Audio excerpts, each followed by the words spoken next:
embrace the foliage. It's not going to be attracting the bees either. If you're allergic to bees, if you embrace the foliage, you won't be attracting those bees and risk the stings. Hi, Tony here.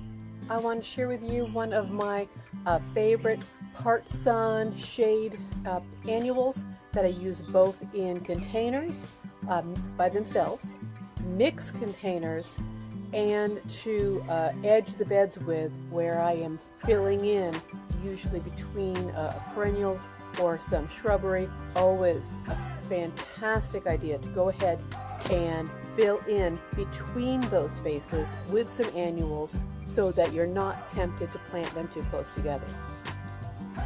Now here is one of my favorites. It's part of the Rex series of begonias.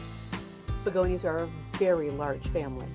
It's a lot of diversity.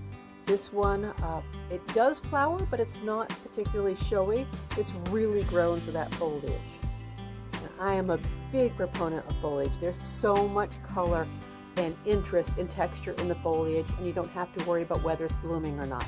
But this foliage here, you've got that great silver with that maroon outline, and with a little more sun, you get a little more of these pink shades that come in here, and it's just spectacular.